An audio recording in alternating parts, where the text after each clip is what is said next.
Hello बच्चों, welcome to the physics ज्ञान मुकेश नायक YouTube channel.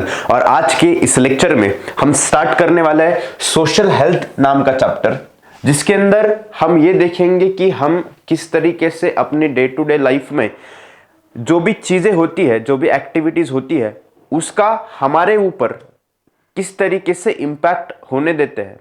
उसके साथ साथ स्ट्रेस मैनेजमेंट क्या होता है, कैसे हम स्ट्रेस से डील कर सकते हैं, हमारे लाइफ में होने वाले कुछ अच्छी चीजों के बारे में भी सोचकर, और हमारे लाइफ में कुछ बुरी चीजें हुई है उसको भी मैनेज कर कर हम किस तरीके से सोशली हेल्दी बन सकते हैं, ये हम इस चैप्टर के अंदर डिस्कस करने वाले हैं। और स्पेसिफिकली कोविड-19 के बाद ये जो सोशल हेल्थ है, ये लोगों की सबसे ज्यादा अफेक्ट हुई है, राइट। सो इसके बारे में बात करना, डिस्कस करना और इस लेक्चर को पूरा देखना आपके लिए जरूरी है, right. So here is the content in which we are going to discuss about the social health factors endangering the social health।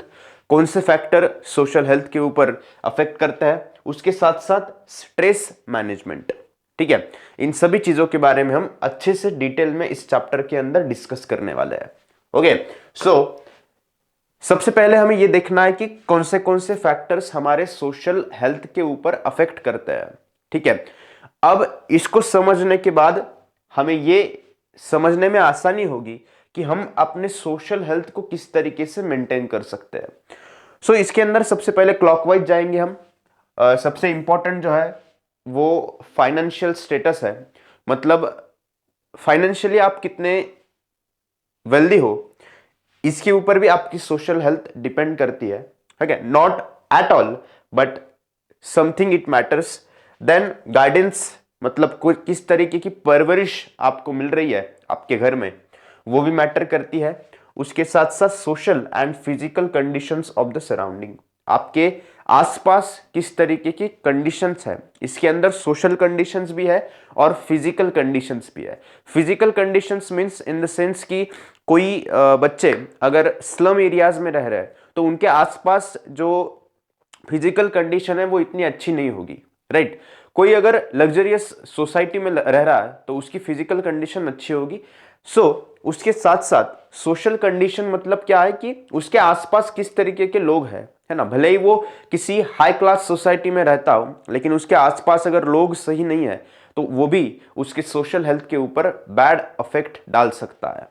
उसके साथ साथ social environment of the surrounding, surrounding के अंदर सोशल एनवायरनमेंट कैसे है। उसके बाद में रेसिडेंशियल एरिया, किस तरीके के एरिया में वह रहता है, वाटर सप्लाई वहां पर है या नहीं है। उसके साथ साथ टॉयलेट्स बने हुए हैं या नहीं है, क्योंकि अभी भी गांव के साइड में बहुत सारे जगह पे हमें टॉयलेट्स हर घर में देखने को नहीं मिलते, और उस वजह से भी अनक्लीनलीनेस फैलती है और अल्टीमेटली वो उस पर्टिकुलर इंसान के सोशल हेल्थ के ऊपर अफेक्ट करती है, ठीक है। उसके साथ साथ पॉलिटिकल कंडीशंस उसके आसपास कैसी है, पॉलिटिकल स्टेबिलिटी है या नहीं है ना, या फिर वहां पे कंटिन्यूसली राइट्स हो रहा है, ठीक है। उसके साथ साथ प्लेग्राउंड्स, खेलने के लिए जगह होनी जरूरी है। जिस भी एरिया में आप रहते हो तो आपके एरिया के आसपास अगर प्लेग्राउंड्स है तो डेफिनेटली आपकी सोशल हेल्थ अच्छी बनेगी, बिकॉज आउटडोर गेम्स जो है वो हमें काफी कुछ सिखाते हैं हमारे लाइफ में।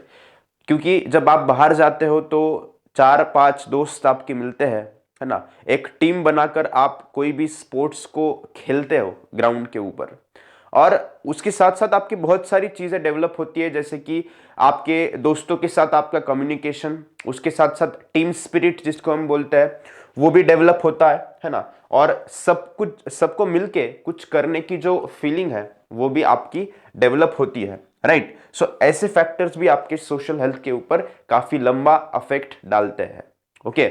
अगर आप वैसे बच्चे हो कि दिन भर आप फोन पे गेम्स खेलते रहते हो, है ना, तो डेफिनेटली ये आपके सोशल हेल्थ के लिए बेनिफिशियल नहीं है। You must have to play the outdoor games, okay. Studies तो आपको करनी है ना, एग्जाम्स तो आपके पास आ चुकी है, लेकिन फिर भी कुछ समय, आधा घंटा, 20 मिनट, 30 मिनट आप प्ले ग्राउंड पे खेलने के लिए बिता सकते हो, है ना, instead of watching the reels on the mobile. वो ज़्यादा बेनिफिशियल होगा मेरे ख्याल से। उसके साथ सोशल ट्रीटमेंट आपको किस तरीके की मिलती है ना, ये भी इंपॉर्टेंट है कि आपके आसपास जो लोग हैं वो आपको किस तरीके की ट्रीटमेंट, किस तरीके का बिहेवियर आपके साथ रखते हैं, वो भी सबसे ज़्यादा मैटर करता है। उसके साथ साथ सोशल सेफ्टी। सोशल सेफ्टी क्या है कि सराउंडिंग में आप कितने सिक्योर हो, आपके एरिया में आप कितने सिक्योर हो, है ना, या फिर लोग अगर खराब है तो डेफिनेटली आपकी सोशल सेफ्टी जो है वो कॉम्प्रोमाइज हो सकती है। ओके, उसके बाद ट्रांसपोर्ट फैसिलिटीज। ट्रांसपोर्ट फैसिलिटीज के अंदर आपके एरिया में आप जल्दी से पहुंच सकते हो। अगर ऐसा नहीं कि बहुत दूर दराज के इलाके में आप रह रहे हो, वहां से सिटी तक आने के लिए या फिर वहां से आपके वर्क प्लेस तक जाने के लिए आपको काफी लंबा समय ट्रैवल करना पड़ रहा है, तो ये भी एक कंसर्न बन जाता है। इसलिए ट्रांसपोर्ट फैसिलिटीज आपके एरिया में होनी चाहिए और बहुत सारी जो इंपॉर्टेंट चीजें हैं वो भी आपके आसपास होनी चाहिए। उसके बाद में क्या है, education and job opportunities.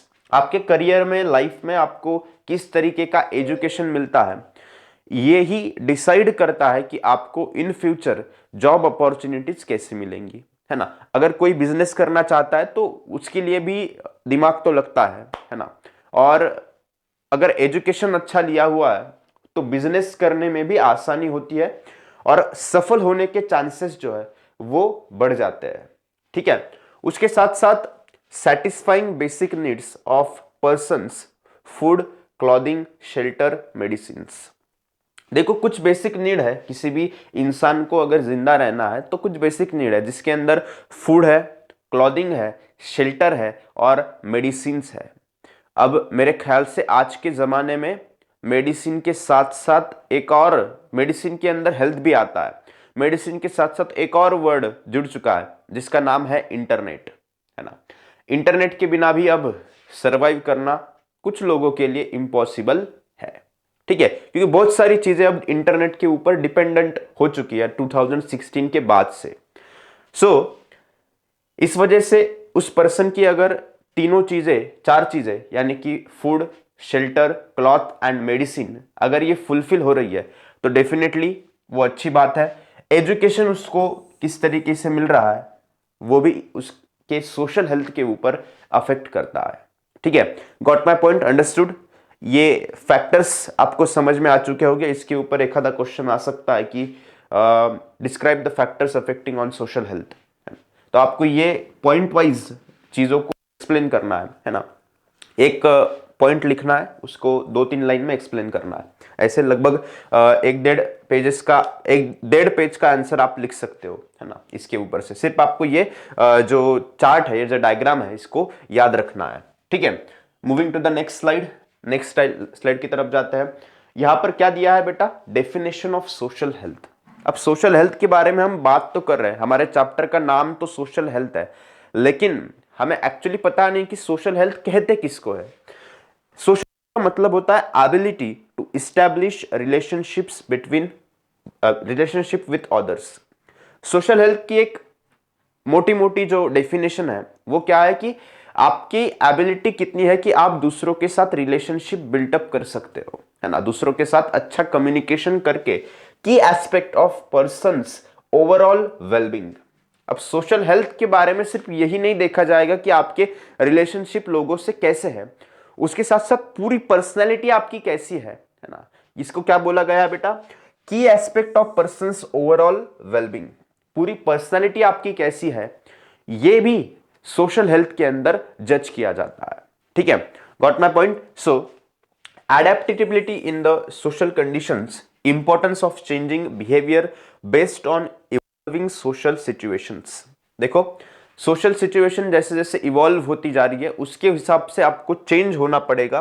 Reflects crucial characteristics of social health. ये क्या रिफ्लेक्ट करता है बेटा, सोशल हेल्थ के क्रूशियल कैरेक्टरिस्टिक्स को रिफ्लेक्ट करता है। ठीक है, उसके साथ साथ factors influencing the social health. कौन से फैक्टर्स सोशल हेल्थ को इन्फ्लुएंस कर सकते हैं। Strong personality plays a role in building and maintaining relationship. अगर आपकी पर्सनैलिटी स्ट्रांग है, आपके बात में अगर दम है ना। पर्सनैलिटी स्ट्रांग होना मतलब ये नहीं है कि आप कितने अच्छे दिखते हो, कितने स्मार्ट दिखते हो, है ना। पर्सनालिटी स्मार्ट होने का मतलब यह होता है कि आप लोगों को किस तरीके से कन्विंस कर पाते हो, है ना, आप पॉइंट वाइज किस तरीके से बात कर पाते हो, है ना, इसको स्ट्रांग पर्सनालिटी बोला जाता है। उसके साथ साथ abundance of friends and relatives affect the support system available to an individual. देखो, फ्रेंड्स एंड रिलेटिव्स अगर आपके अच्छे खासे है और अच्छे है ना, स्पेसिफिकली, क्योंकि कुछ लोग ऐसे रहते हैं कि रिलेटिव्स तो है लेकिन मोटिवेशन की जगह डिमोटिवेट करने का काम करते हैं, ठीक है। लेकिन अगर आपके पास अच्छे फ्रेंड्स एंड रिलेटिव्स है तो डेफिनेटली आप अपने आप को सोशली हेल्दी बना सकते हो, ठीक है। Moving to the next slide, क्या लिखा है, effective use of time in loneliness, है ना। स्वामी विवेकानंद जी ने कहा था कि आप अकेले समय में क्या करते हो इससे आपका भविष्य निर्धारित होता है ना। तो आपको यही सोचना है कि सिग्निफाइज अ हेल्दी कॉपिंग मैकेनिज्म। अगर आप लोनलीनेस में अच्छी चीजें कर रहे हो जो कि आपको फ्यूचर में काम आ सकती है, आपके करियर को ग्रो करवा सकती है, आपके स्टडीज को इंप्रूव करवा सकती है, तो डेफिनेटली उसका फायदा आपके सोशल हेल्थ को होने वाला है। उसके बाद में peer group interaction, significance of positive engagement with peers. देखो, पीयर ग्रुप इंटरेक्शन का मतलब ये होता है कि आपके दोस्त के साथ अगर आप बैठे हो और उन दोस्तों का एटीट्यूड भी अगर पॉजिटिव है ना, आप सपोज आपके 4 दोस्त के साथ बैठे हो तो चारों दोस्त अगर रोज 8-8 घंटा पढ़ाई कर रहे हैं और सिर्फ आप 2 घंटा कर रहे हो, और जब आपको वो बताएंगे कि अरे हम तो 8 घंटे रोज पढ़ रहे हैं, है ना, तो उस वक्त आपके माइंड में भी ये ख्याल आएगा कि अरे मेरे साथ में रहने वाले दोस्त अगर 8 घंटे पढ़ रहे हैं तो मैं क्यों नहीं पढ़ सकता हूं, है ना। इसको ही बोला जाता है पीयर ग्रुप इन्फ्लुएंस, है ना।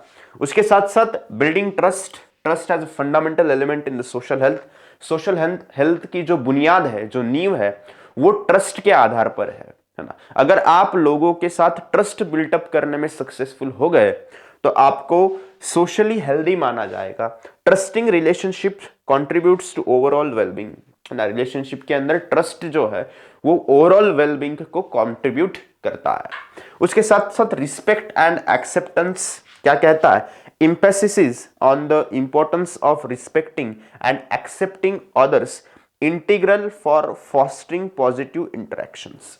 देखो, बेसिकली हमें दूसरों को रिस्पेक्ट करना चाहिए, है ना, और दूसरों की कोई चीज अगर आपको पसंद नहीं आती है तो आप जरूर उसको बोलिए, लेकिन आप ये एक्सेप्ट मत कीजिए कि आपके बोलने के बाद उसने वैसा ही करना चाहिए, राइट। अल्टीमेटली वो उसकी चॉइस है, ठीक है। इसलिए सबसे इंपॉर्टेंट क्या है कि रिस्पेक्ट देना है। दूसरी चीज क्या है कि एक्सेप्टेंस आपके पास होना जरूरी है, ठीक है। उसके बाद कंक्लूजन में आते हैं, recognition of various factors influencing social health, acknowledgement of the dynamic nature of the social wellbeing, है ना। सोशल वेलबींग का डायनामिक नेचर आपको एक्नॉलेज करते आना चाहिए, ठीक है। यही था। उसके बाद में नेक्स्ट स्लाइड की तरफ बढ़ेंगे। आपको सोशल हेल्थ की definition and factors influencing the social health ये भी समझ में आ चुका होगा। आपके माइंड आपके एग्जाम में ये क्वेश्चन आ सकता है कि describe the factors influencing social health, है ना, ऐसा भी सवाल पूछा जा सकता है। तो अभी जो पॉइंट्स मैंने बताए वो आप एग्जाम में अच्छी तरीके से 1 बाय 1 स्टेप बाय स्टेप लिख सकते हो। अंडरस्टूड। उसके बाद में क्या है, factors disturbing the social health. कौन से फैक्टर्स अफेक्ट करते हैं ये तो हमने जान लिया, लेकिन आपके सोशल हेल्थ को डिस्टर्ब करने वाले फैक्टर्स कौन से हैं इसको भी हम 1 बाय 1 क्या करेंगे, डिस्कस करेंगे। सबसे पहला क्या है बेटा, मेंटल स्ट्रेस। क्या है, मेंटल स्ट्रेस। मेंटल स्ट्रेस के अंदर growing competition, increase competition, education, job, business due to rising population.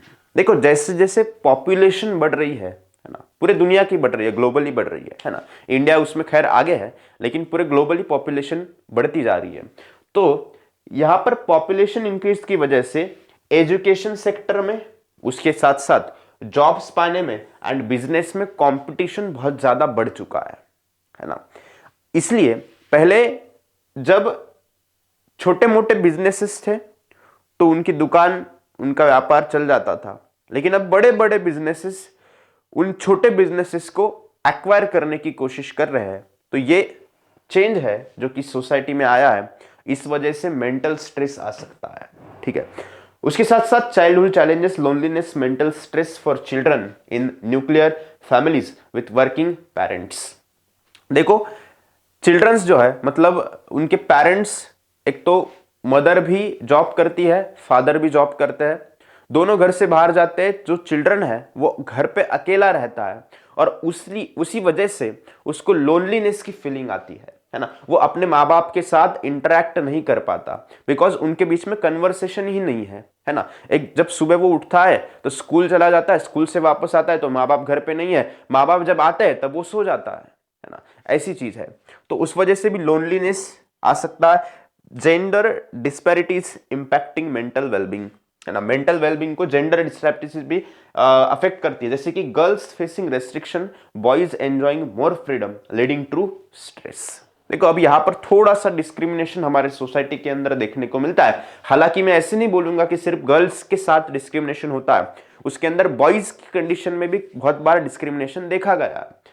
तो यहां पर मैं ये कहना चाहूंगा कि गर्ल्स को ज्यादातर रेस्ट्रिक्शंस में रखा जाता है और बॉयज को फ्रीडम दिया जाता है, तो इस वजह से भी यहां पर स्ट्रेस आ सकता है। Advertisement promoting awareness about equal treatment in daily choices. देखो डेली चॉइसेस में इक्वल ट्रीटमेंट देनी जरूरी है, चाहे वो गर्ल है चाहे वो बॉय है। ओके, उसके साथ साथ नेक्स्ट क्या है बेटा, एडोलसेंट्स गर्ल्स स्ट्रगल्स। इसका मतलब क्या है, unwanted issues like टीजिंग and molestation affecting girls, है ना। गर्ल्स के ऊपर अनवांटेड टीजिंग, है ना, कुछ ऐसे लोग रहते हैं कि बेवजह वो कहीं जा रहे हैं, है ना, बाइक पे जा रहे हैं, तो अगर वो गर्ल वहां से चलकर जा रही है तो वो टीज करेंगे, अनवांटेड उसको मोलेस्ट करने की कोशिश करेंगे, है ना। ऐसी चीजों की वजह से भी आपके मेंटल हेल्थ के ऊपर इंपैक्ट आता है। Stress stemming from social gender inequalities, gender inequalities की वजह से भी स्ट्रेस आता है। उसके साथ साथ जनरल सोशल स्ट्रेसर्स जैसे कि rising disorder, crime and violence causing stress for everyone. जैसे सोसाइटी में क्राइम बढ़ने लगते हैं, है ना, वायलेंस होता है और उसके बाद में कुछ डिसऑर्डर्स जिसको हम मेंटल विकृति बोलते हैं वो आने लगती है, तो उस वजह से भी सबको, everyone face the mental stress. ठीक है, then temptation of quick money contributing to harmful social systems. देखो क्विक मनी की जो स्कीम है ना, तुरंत पैसा कमाना है, तो ये भी हमारे सोशल सिस्टम के ऊपर हार्मफुल इंपैक्ट डालता है। Highlighting the deadly effects of social illness on individuals and communities. देखो इंडिविजुअल के ऊपर, कम्युनिटी के ऊपर डेडली इफेक्ट जो है, किसका इफेक्ट बेटा, deadly effects of social illness, social illness का जो इफेक्ट है उसको हाईलाइट करना जरूरी है और उसके ऊपर काम करके सॉल्यूशन निकालना जरूरी है। आ गई बात समझ में, क्लियर है, यस और no? Okay, so moving to the next slide, next slide की तरफ जाते हैं। यहां पर क्या है, नेक्स्ट फैक्टर कौन सा है बेटा, एडिक्शन। कौन सा है, एडिक्शन। ओके, एडिक्शन क्या है, adolescents highly influenced by peer groups, है ना। इसके ऊपर फिर पीयर ग्रुप प्रेशर आता है, जैसे कि मैंने आपको बताया था कि 8 घंटे वो पढ़ रहा है, तो आपके भी मन में इच्छा जागेगी कि मैं भी 8 घंटे पढूं, है ना। लेकिन अब ये जब एडिक्शन की कंडीशन आती है तो यहां पर पीयर ग्रुप प्रेशर जो है वो सबसे ज्यादा रिस्पॉन्सिबल है किसी भी पर्सन को किसी अल्कोहलिक चीज से, सिगरेट जैसी चीजों से एडिक्ट करवाने के लिए, है ना। तो सपोज 4 दोस्त बैठे हैं और 4 दोस्त अगर वो चीज कंज्यूम कर रहे हैं, अल्कोहल कंज्यूम कर रहे हैं, तो वो भी आपको प्रेशराइज करेंगे और आपको इन्फ्लुएंस करेंगे कि आप भी उसको कंज्यूम करें। भले ही आप कितने ही उसको मतलब संभाल के चलते हो, लेकिन फिर भी पीयर ग्रुप प्रेशर आप पर हावी होगा और आपको इन्फ्लुएंस करेगा कि ऐसी चीजों को कंज्यूम करें। लेकिन मैं आपको अवेयर करता हूं कि आपको ऐसे पीयर ग्रुप प्रेशर में कभी भी फॉल नहीं होना है ना। क्योंकि मैंने पढ़ा था कि विकास दिव्य कीर्ति सर ने यह बताया था अपने स्पीच में कि अगर आप बैठे हो आपके दोस्त के साथ और वो अगर आपको बोलता है कि आप अल्कोहल कंज्यूम करो, है ना, और वो आपको ये भी बोलता है कि तू मेरा दोस्त है ना, दोस्ती की कसम तेको, तू इसको कंज्यूम कर ले मेरे लिए, है ना, तो उसको उल्टा ये जवाब देना है आपको कि अगर तू दोस्ती की कसम देके मुझे अल्कोहल कंज्यूम करने के लिए मजबूर कर रहा है, तो मुझे मतलब मैं तुझे कसम देता हूं कि तुझे दोस्ती की कसम है, तू दोस्ती के वास्ते इसको छोड़ नहीं सकता क्या, है ना? ऐसा सवाल आप उससे कर सकते हो, ठीक है? क्योंकि आपके लाइफ में इन फ्यूचर आप ऐसे सिचुएशंस में एक ना एक बार, जिंदगी में एक ना एक बार तो फंसने ही वाले हो। इसलिए मैं सबसे पहले बोलता हूं कि ऐसी चीजों में इन्वॉल्व जो आपके फ्रेंड है ना, उनको सबसे पहले छोड़ दो, उनसे बात ही मत करो, ठीक है? अगर आपको लगता है कि वो ऐसी चीजों में इन्वॉल्व है तो उसका साथ ही छोड़ दो। अगर आपकी संगत अच्छी है तो आपको ऐसे सिचुएशन को भी फेस करना नहीं पड़ेगा। आ गई बात समझ में? So prefer friends habits over parental teacher advice. उसके साथ साथ experimentation with the tobacco, alcohol, drugs due to peer pressure और परसीव्ड स्टेटस, है ना? किसी को अगर सिगरेट जो है उसको कंज्यूम करना एक स्टेटस लगता है ना, एक अच्छी बात लगती है, जो कि उनके लंग्स को, उनके फेफड़ों को कितना नुकसान पहुंचा रहा है उसके बारे में तो वो कभी सोचते ही नहीं है, ठीक है? तो उस वजह से imitate elders leading to harmful substance use, risk of addiction and long term health damage. यहां पे एडिक्शन का रिस्क बढ़ जाता है और लॉन्ग टर्म में हेल्थ डैमेज होने के चांसेस रहते हैं, ठीक है? उसके साथ साथ प्लांट बेस्ड और chemical intoxicants harm nervous, muscle and cardiovascular system. देखो, प्लांट बेस्ड वीड जैसी चीजें हैं, है ना, वो एक्चुअल में हमारे नर्वस सिस्टम को हार्म पहुंचाती है लॉन्ग टर्म में, है ना? चाहे तुरंत आपको उसका डिफरेंस समझ में ना आए, लेकिन लॉन्ग टर्म में in the future, near future, आपके नर्वस सिस्टम के ऊपर, आपके मसल्स के ऊपर, आपने देखा होगा कि जो लोग बहुत ज्यादा अल्कोहल को कंज्यूम करते हैं उनके मसल्स जो है वो स्टेबल नहीं रहते हैं, है ना? स्टेबिलिटी खो देते हैं वो, है ना? अब वो अल्टीमेटली नर्वस सिस्टम के ऊपर भी डिपेंड है।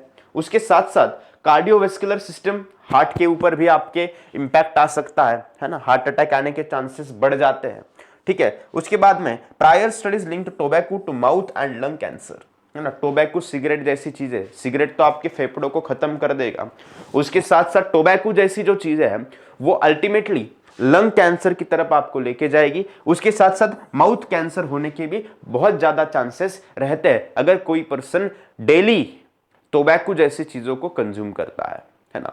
और बहुत सारे सरोगेट एडवर्टाइजमेंट भी आपको देखने को मिलते हैं, है ना? बहुत बड़े बड़े फिल्म स्टार्स भी ऐसे चीजों को प्रमोट करते हुए आपको देखने को मिलते हैं, जिसको हम सरोगेट एडवर्टाइजमेंट बोलते हैं, है ना? क्या बोलते हैं? Surrogate advertisement. ये आपको पता होना चाहिए, है ना? दिखाते हैं पान मसाला और बेचते हैं उसके आड़ में कुछ और ही, जो कि अल्टीमेटली आपके माउथ में कैंसर बना सकता है। आ गई बात समझ में? क्लियर है? तो एडिक्शन के ऊपर मैंने इतना फोकस क्यों किया? क्योंकि आप फ्यूचर में ऐसी चीजों के अंदर ना फंसे और पहले से ही अवेयर रहे कि सर ने कुछ ना कुछ तो बताया था, है ना? उसके बाद moving to the next slide, next slide की तरफ पहुंचते हैं। इनक्यूरेबल डिसीज, है ना? इनक्यूरेबल डिसीज मतलब ऐसे डिसीज जो कभी भी ठीक नहीं हो सकते, ठीक है? तो यहां पर not understanding and supporting people with diseases like AIDS, उसके बाद में टीबी, लेप्रेसी, है ना? लेप्रेसी को हम कुष्ठ रोग बोलते हैं, ट्यूबरकुलोसिस, उसके बाद में एड्स जैसी बीमारी। तो ऐसे, उसके साथ साथ मेंटल डिसऑर्डर्स, ऐसे जो इनक्यूरेबल डिसीज किसी पेशेंट को है तो उसको मतलब सोसाइटी से निग्लेक्ट किया जाता है ना? लोग, सोसाइटी के लोग क्या करते हैं? उनको निग्लेक्ट करते हैं बेटा। और अल्टीमेटली अगर उनको निग्लेक्ट किया जा रहा है तो डेफिनेटली ये अच्छा नहीं है हमारे सोसाइटी के लिए, ठीक है? इग्नोरिंग और avoiding those with health issues harms how we all get along. देखो, ऐसे पीपल को अवॉइड करना, इग्नोर करना, उनसे दूरी बनाना, उनको टीज करना, है ना, ये अल्टीमेटली बैड सोशल हेल्थ की निशानी है, ठीक है? उसके साथ साथ treating people with respect regardless of their health is important for healthy and inclusive society. People को ट्रीट करना विथ रिस्पेक्ट, लोगों को रिस्पेक्ट के साथ ट्रीट करना, है ना? अब ट्रीट करना है तो हम ये नहीं देखेंगे कि उसको डिसीज कौन सा हुआ है ना? हाँ, अगर किसी डिसीज में इन्फेक्शन होने के चांसेस, कॉन्टेजियस डिसीज है सपोज, तो इन्फेक्शन होने के चांसेस है तो आप थोड़ा दूर से उससे बात कर सकते हो, लेकिन ऐसा नहीं कि आप उसको इग्नोर करो, आप उसको टीज करो, है ना? आप उसको टॉर्चर करो, है ना? ये बात गलत है, ठीक है? उसके साथ साथ इज इंपॉर्टेंट और healthy and inclusive society. Next point की तरफ बढ़ते हैं, नेक्स्ट स्लाइड की तरफ बढ़ते हैं। देखो, have you ever seen the persons inebriated with drugs or liquor loitering on dirty places, whether such a pitiful condition of the most intelligent human is acceptable? देखो, आपने बहुत सारे ऐसे नज़ारे देखे होंगे जिस नज़ारों में आपको ये दिख रहा है कि ऐसे लोग रोड साइड में पड़े हुए हैं, है ना, अल्कोहल कंज्यूम करके रोड साइड में पड़े हुए हैं, उसके साथ साथ गंदी प्लेसेस पे वो मतलब सो रहे हैं, ठीक है, कपड़े फटे हुए हैं, है ना, नहाए नहीं है, ठीक है। तो सवाल ये है कि हम ह्यूमन बींग्स जो है वो सबसे इंटेलिजेंट एनिमल के कैटेगरी में आते हैं, है ना। धरती के ऊपर सबसे इंटेलिजेंट कोई जीव है तो वो इंसान है ना। हमारे पास मेंटल एबिलिटी बहुत ज्यादा है, क्रिटिकल थिंकिंग एबिलिटी ज्यादा है, ठीक है, हमारा ब्रेन उतना डेवलप्ड है। तो ऐसे इंटेलिजेंट इंसान को क्या ये सिचुएशन शोभा देती है? डेफिनेटली नो, है ना। ऐसे सिचुएशन में अगर कोई इंसान है तो ये पूरे मैनकाइंड के लिए एक बुरी चीज है ना। Because you must have read the news about many deaths due to poisonous liquor, why does it happens? देखो, पॉइजनस लिक्विर के बारे में बहुत सारी चीजें हैं कि बहुत आपने न्यूज सुनी होगी कि ऐसे लिक्विर को, है ना, ऐसे शराब को कंज्यूम करके बहुत सारे लोगों की मौत हो गई, है ना। क्योंकि पॉइजनस लिक्विर मतलब एक उसको बनाने की प्रोसेस होती है और उस प्रोसेस को अगर फॉलो नहीं किया गया तो वो अल्कोहल जो है वो पॉइजनस बन जाता है और अल्टीमेटली उस पर्सन की जान ले लेता है, ठीक है। अब वो क्या है ये भी हम देखेंगे, एक शॉर्ट ओवरव्यू देखेंगे जो कि आपकी किताब में दिया हुआ है, ठीक है। सो देखो, सबसे पहले liquor comes from fermenting alcohol in substances. देखो, लिक्विर जो है वो सब्सटेंसेस को फर्मेंटेट करने के बाद मिलता है, मतलब अल्टीमेटली अगर बोला जाए तो उस सब्सटेंस को सड़ाया जाता है और उसके बाद वो अल्कोहल बाहर निकलता है। Incorrect fermentation can lead to poisonous liquor causing a fatal outcomes. देखो, अगर फर्मेंटेशन की प्रोसेस सही नहीं है, गलत तरीके से उसको फर्मेंटेट किया जा रहा है, तो वैसे केस में हार्मफुल पॉइजनस लिक्विर प्रोड्यूस होता है। Alcoholism reduces the efficiency of the nervous system and liver, impacting life span. देखो, अल्कोहलिज्म जो है वो लीवर के ऊपर अफेक्ट करता है और अल्टीमेटली नर्वस सिस्टम भी हमारी डैमेज हो सकती है और ओवरऑल उस पर्सन का लाइफ स्पैन जो है वो कम हो जाता है ना। जितना ज्यादा अल्कोहल कंज्यूम करेगा उतना ज्यादा जिंदा रहने के चांसेस जो है वो, लाइफ स्पैन जो है वो कम हो जाता है। Adolescent brain development is hindered by alcoholism, slowing down memory and learning abilities. देखो, यहां पर कंटिन्यूसली अल्कोहल कंज्यूम करने वाले पर्सन से क्या होता है कि उसकी मेमोरी की जो कैपेसिटी है वो स्लो हो जाती है ना, ग्रैबिंग कैपेसिटी जो है वो स्लो हो जाती है। अल्टीमेटली ब्रेन डेवलपमेंट के ऊपर भी उसका असर हमें देखने को मिलता है। लर्निंग एबिलिटीज भी उसकी कम होती हुई दिखती है, क्योंकि ओवरऑल अल्कोहल जो है वो हमारे पूरे बॉडी को ही नुकसान पहुंच जाता है। जिसके अंदर लंग्स आ गए, उसके अंदर लीवर आ गया, किडनीज आ गई, उसके अंदर कार्डियोवैस्कुलर सिस्टम आ गया, नर्वस सिस्टम आ गया, ब्रेन आ गया, और यही तो हमारे इंसान के वाइटल ऑर्गन्स है। और इनके ऊपर अगर कोई चीज इंपैक्ट डाल रही है तो ओवरऑल आपका लाइफ स्पैन वो घटाने वाली है और बहुत सारे तरीके से आपको धीरे धीरे करके एक ना एक दिन डेथ तक पहुंचाने वाली है। Okay, addiction impairs rational thinking. Addiction की वजह से रैशनल थिंकिंग आती है। Social, mental, familial and physical illness result from alcoholism. आपने ऐसे देखा होगा बहुत सारे घर जो है वो बर्बाद हो जाते हैं because of the alcohol addiction, है ना। सबसे पहली बात, अल्कोहल एडिक्शन की वजह से पर्सन अपने बॉडी के ऊपर का कंट्रोल खो देता है। उस वजह से घर में बहुत ज़्यादा झगड़े होते हैं, बहुत ज़्यादा कुछ कंडीशंस में मारपीट भी देखने को मिलती है ना। और अल्टीमेटली उस पर्टिकुलर पर्सन के सोशल हेल्थ के ऊपर, फैमिली के ऊपर, उसके ओवरऑल मेंटल हेल्थ के ऊपर हार्मफुल इम्पैक्ट होता है और अल्टीमेटली उसकी फैमिली जो है वो बर्बाद हो जाती है ना। तो अगर ऐसी चीज़ें आपको कहीं दिखती है तो तुरंत उनको सावधान कीजिए, अवेयर कीजिए। और अगर हो सकता है कि किसी के घर में भी ऐसी चीज़ें आपको देखने को मिलेगी, है ना, जो देख रहे हैं वीडियो को, तो उसको भी आपको सुधारने की कोशिश करनी है ना। Overall alcohol misuse has severe consequences on various aspects of health. देखो, अल्कोहल के पूरे हेल्थ के ऊपर वेरियस एस्पेक्ट से सेवियर कॉन्सिक्वेंसेस हमें देखने को मिलते हैं और इंसान अच्छी खासी लाइफ को बर्बाद कर देता है because of the alcohol addiction. ठीक है, अल्कोहल टॉप पे है, उसके साथ साथ टोबैको भी है, सिगरेट भी है, ड्रग्स भी है, वीड भी है, प्लांट बेस्ड कुछ चीज़ें हैं, है ना। तो ये सभी चीज़ें अल्टीमेटली हमें नुकसान पहुंचाती है और हमारा लाइफ स्पैन जो है वो घटाती है। ठीक है, और आपको फ्यूचर में ऐसी चीज़ों से बिल्कुल दूर रहना है ना। चाहे आपने कोई ढंग का काम नहीं किया तो भी चलता है, लेकिन ऐसी चीज़ों से आपको बिल्कुल दूर रहना है ना। चाहे आप पैसे थोड़े कम कमाओ, है ना, लेकिन आपके माँ बाप को रिस्पेक्ट करो और ऐसी एडिक्टिव चीज़ों से दूर रहो, है ना। ठीक है, moving to the next slide. Next slide की तरफ पहुंचते हैं। अब यहां पर आपको इस इमेजेस को सिर्फ ऑब्जर्व करना है। क्या ऑब्जर्व करेंगे बेटा? इसमें दो इमेजेस आपको दिख रही है।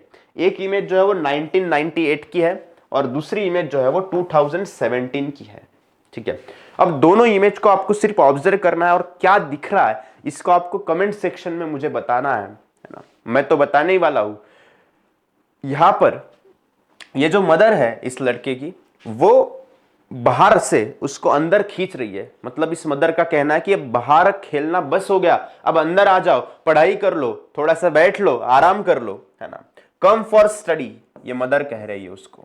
यस और नो? अब ये कब की बात है बेटा? 1998 की बात है। कब की है? 1998 की। ठीक है, लेकिन अगर 2017 का हम समय देखें तो अब बात पूरी तरीके से अपोजिट हो चुकी है। कैसे? ये मदर जो है इसको बोल रही है कि जाओ खेलने के लिए जाओ, गो टू प्ले, है ना। Now go to play. 1998 में क्या बोला जा रहा था? Come and study. अब क्या बोला जा रहा है? Go to play. क्योंकि अभी बच्चा दिन भर उस स्मार्टफोन को हाथ में लेकर रील्स, गेम्स देखता ही रहता है। आंखें दुख जाती है, आंखों में सूजन आ जाती है, फिर भी देखता ही रहता है। अल्टीमेटली देखते देखते वो सो जाता है ना। और इस वजह से फिर मदर को बोलना पड़ता है कि जाओ बाहर खेलने के लिए जाओ। और 1998 में ये होता था कि बच्चों को अंदर बुलाना पड़ता था, जबरदस्ती पढ़ाई के लिए बैठो, है ना। सो ये डिफरेंस हमें देखने को मिलता है उस वक्त की सिचुएशन में और आज की सिचुएशन में। 2017 में भी ये चीज इतनी ज्यादा नहीं थी, लेकिन अब 2024 आ चुका है। 2024 में ये बहुत ज्यादा बढ़ चुका है ना, 24 तक बात अगर हम करें, लगभग 17 से लेके 24, लगभग इसमें 5-6 साल का समय है। ये चीजें और भी ज्यादा बढ़ चुकी है ना। अब बच्चे और भी ज्यादा स्मार्टफोन के स्क्रीन के सामने बैठे हुए हैं। नो डाउट ये वीडियो भी आप स्मार्टफोन के ऊपर देख रहे हो, है ना, लेकिन फिर पॉइंट वही है ना कि अगर स्मार्टफोन 4 घंटे आपने हाथ में लेकर रखा हुआ है और आप उसमें देख रहे हो, तो पॉइंट ये है कि आप उसमें क्या देख रहे हो। क्या उस चीज को देखने से आपकी जिंदगी में कोई वैल्यू ऐड हो रही है? क्या उस चीज को देखने से क्या आपकी जिंदगी में, क्या आपके स्टडीज में कोई इंप्रूवमेंट हो रही है? अगर हो रही है तो अच्छी बात है, अगर नहीं हो रही है तो उसको देखना आपको तुरंत छोड़ देना चाहिए, यही मैं कहूंगा। That's all for the today. Hope आपको ये सभी पॉइंट्स, सभी चीजें समझ में आ चुकी होगी। अगर डाउट है तो आप कमेंट सेक्शन में पूछ सकते हो। Rest of the part we will continue in the next lecture. Thank you so much and don't forget to like the lecture and share this video with your friends, those who can get the benefit for their board examination. Thank you so much.